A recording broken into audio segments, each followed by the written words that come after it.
Welcome back. When we look at the quality of the destination of the third phase, incredibly important, which moves us to travel from.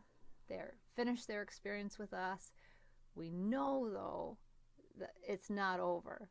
Just because they're leaving us, they have a whole bunch of other things to do, reverse of travel to. They have to go home or go back to where they're going, and they're going to reflect on their experience the last phases. So travel from could vary from sending water bottles out with them, fresh baked cookies a hotel does is known for, music CDs, kids activities, a little bag of goodies, popular sights to see along the way, videos, all of the things that you think. And I say videos because one of the classic examples is Cracker Barrel restaurants. They have videos that all you need to do is put your credit card on file, and I could take a video from one Cracker Barrel and drop it off at the next one. A video, a book on tape, a DVD kind of idea. And if I didn't ever return it, then they'd charge my credit card. But if I dropped it back in the mail or I dropped it off at another Cracker Barrel, which are all located off highways, it would be a service they provided. And really, it was an early on brilliant both travel to and travel from example, because they had gift shops and kind of convenience store inside their restaurants. And so even if I was just there to drop it off, do you think it probably meant people were buying gum or they'd buy something, or even if they just dropped it off, they were thankful for that service that impacted their time when they weren't with us, but that they were engaged in an experience, right? So lots, not many examples, I should say, in our field, but hopefully growing and growing more. Recollection, we know we're all in. We are an intangible experience, as we know. So people reflect back, and largely we'll see it in things like a questionnaire survey, photographs, thank you letters, telephone calls, promotional materials, right? Birthday and anniversary cards, etc. So we tend to spend our time the destination, anticipation, and recollection. Travel to, travel from, often neglected. But what I will say about this area is this can be overdone too.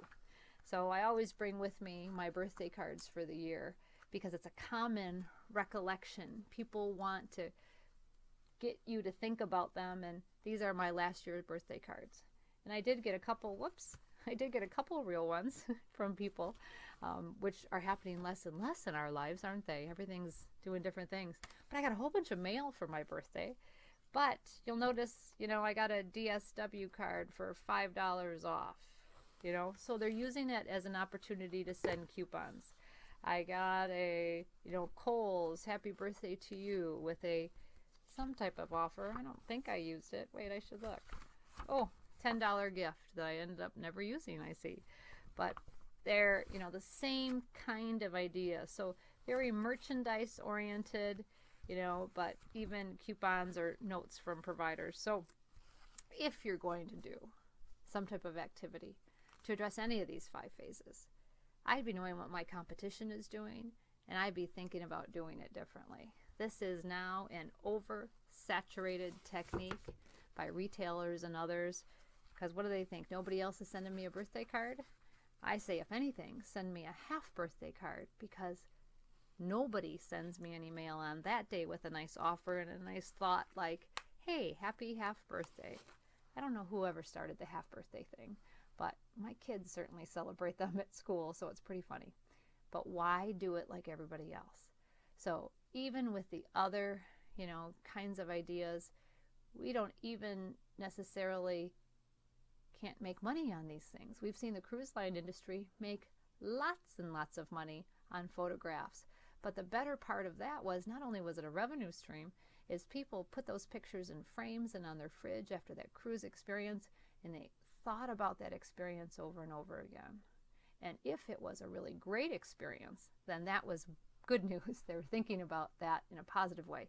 If they had a really rotten time or there was a problem with the experience, then we certainly don't want them recalling that unless they gave us a chance to recover. And we did, then it's an awesome thing. So merchandising, whether it's a stuffed animal, a card, a t-shirt from a concert or a race or whatever, All of those things help us recall. And I bet right around you right now, there's a pen, you might be wearing a shirt or a hat, something with the logo, something with a feeling that takes you back to an experience that hopefully was a fond and positive one for you, but powerful, powerful ways.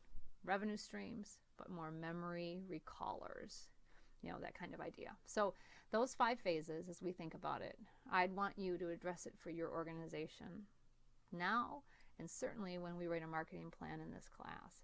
Are we doing things in each of the 5 phases for the people that we want to serve? And how can we be better experienced developers to create the greatest experience for people we can? And how can we deliver that experience at a high level, exceeding their expectations, so we can prove our why, right? And be a great service provider to make marketing so much easier for my organization. Because when we tell people about it, we give it to them and some. So the elements of a quality service system is this continuous improvement mentality. This isn't like a one-time shot in the dark, do a training class and think everything is going to be okay. This is service recovery systems. What happens when we get a guest complaint? How does it work through our recovery to make sure we've made it up to that guest and we're in a good place, and that we've learned from that experience to improve as an organization. Constant evaluation, utilizing various methods. It's not just about comment cards. That's not going to be enough, especially in today's environment where people are communicating and sharing feedback so much more than they were before. We want to make sure we have a clear definition of our standards, our offerings, our environment, our policies, our people. Why do we have these policies? Do they impact and are they barriers to quality of the service delivery? Have we asked our employees and our volunteers and our board members, what kinds of things are we doing that keep us from greatness? It's one of my favorite questions to ask an organization. What keeps you from delivering high quality? What keeps you from greatness? Training, setting expectations and training and giving people the tools to do the job. All of the Malcolm Baldrige Award winners emphasize training. There's nothing that says people don't need skill development in that case. Reward and reinforcement of the training, of good practices, of teaching and coaching when we make mistakes, empowering our staffs, and making sure we're prepared to handle that empowerment.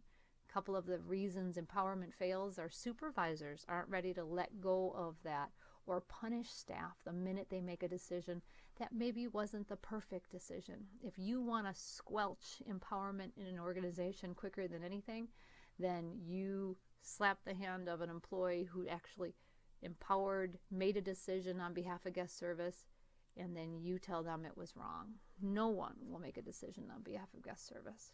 So again, coaching and rewarding the fact that they were brave. Organizations in the past used to be really afraid of empowerment because they thought that people would take advantage of them. We can't give an employee $2,000 a day of a boundary to take care of guest service. People hear Ritz-Carlton's practice and they think it's crazy. But guess what? Ritz-Carlton employees aren't walking around giving away $2,000 a day to every guest. They're taught how to use that power. They're coached, they're trained, but when they need to use it, they use it. And it's really a powerful example. So I've seen organizations like a YMCA have a boundary of $100 because most everything that a Y would do, $100 is a lot of power. So $2,000 when your guest room costs $500 a night is appropriate as well. And then elements of the quality service system is going to reevaluate and make modifications every time.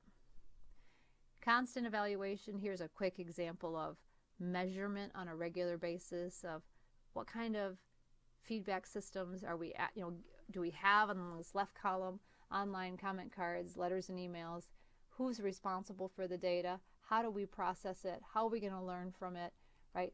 And a simple chart like this could be a great quality systems analysis for an organization to better understand how they're managing information that's coming in to help them improve. And then the simple example of a quarterly dissatisfaction analysis that we actually plot why people are dissatisfied so we can break down further, that kind of dissatisfaction. That kind of attention to dissatisfaction will help full circle with awareness, improvement, commitment. So often we just try and put out the fire, and it's a slow burning fire that's never going completely out until we really address it organizationally, and that kind of quality process improvement mentality.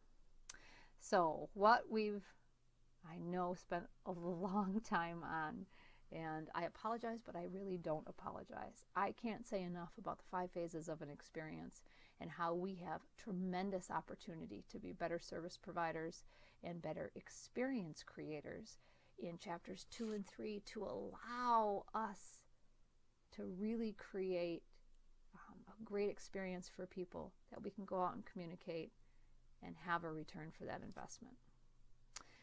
The one last section of this chapter that I want us to look at is taking one single act of service and asking you to measure it and record some data, and I'll share why next week, because it's an ongoing research study, but I want to show you how the telephone skills alone, the one little tiny distinction or a moment of truth in a service experience, and the power of what we can learn in a quick 3-minute phone call to an organization.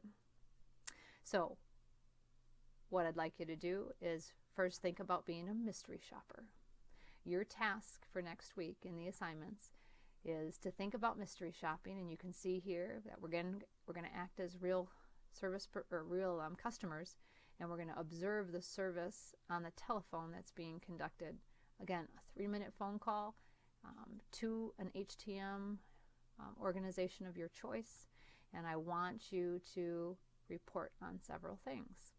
Why we secret shop is we want to understand the service focus and culture within an organization. We want to measure customer service levels. We want to better understand what a customer experience is. We want to hopefully increase staff accountability, reinforce training methods, or identify training needs. And we want to monitor compliance with policies and procedures. We train staff and set expectations, but are they actually adhering to that? Ideally, we want to increase employees' performance abilities, and we want to praise and recognize staff who add value. There are a lot of reasons our organizations do secret or mystery shopping. We also know there are several reasons that aren't as valuable, and there are some limitations. One, depending on who the mystery shopper is there a bias? We've seen a flood of mystery shopping opportunities and organizations that just hire anyone to do the mystery shop, right?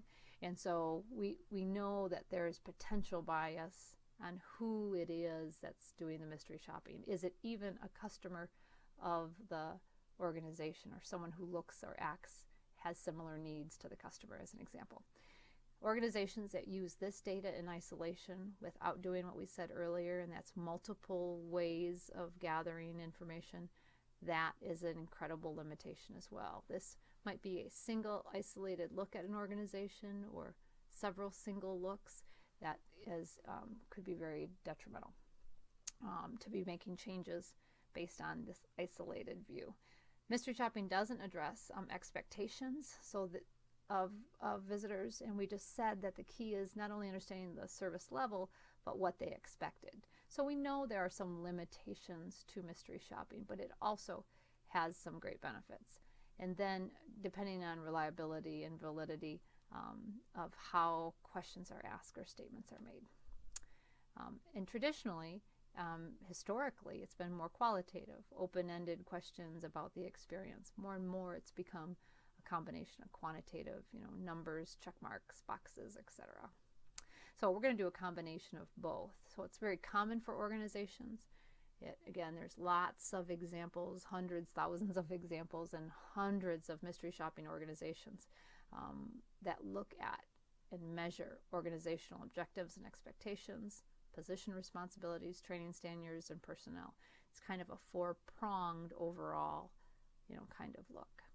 So we would want to measure everything in an organization because, as Malcolm Baldrige Ritz-Carlton Award winners would suggest, there are a whole bunch of moments of truth, and we'd want to look at all those distinctions and moments of truth.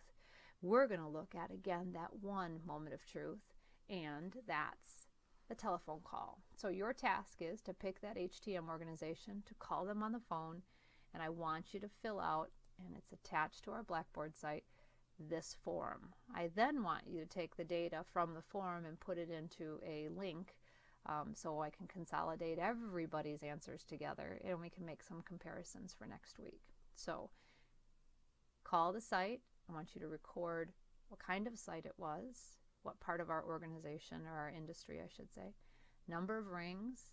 I want you to record how they answered the phone. I want you to pretend you're a brand new potential customer, so you're in that anticipation phase. You have not made a commitment, and you'd like to know their hours of operation, the cost, and the directions. You can, again, make up any element you need to, keeping in mind these are the questions you need to ask. If you're asking a hotel what their hours of operations are, I need you to think of that a little more clearly, that a hotel is open 24/7, so you might ask when the pool is open or when a restaurant's open. Just modify it according to the type of place you're calling. Finally, I want you to, when they end the call, I'd like you to log how they end the call, and then I'd like you to add if you thought it was professionally handled or not, and any other comments, if it automated answering, etc. So this is the simple framework I want you to use. I've provided the link on Blackboard. I want you to log that data in.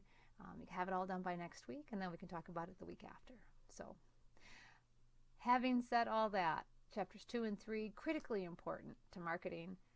Quality of the experience, although common in our understanding, incredibly difficult to make happen and deliver in organizations. So hopefully in this chapter we've isolated a few things that might be a little different than your past thinking. The power of understanding expectations, the power of the 5 phases of the experience, and the power of managing guest dissatisfaction and learning from passive dissatisfied guests. So think about those few things. Have a great week. We're moving forward and getting ready to take all this strong base and start to build some committed strategies to market communication, because we know now they got the experience right and they're delivering it at a high level.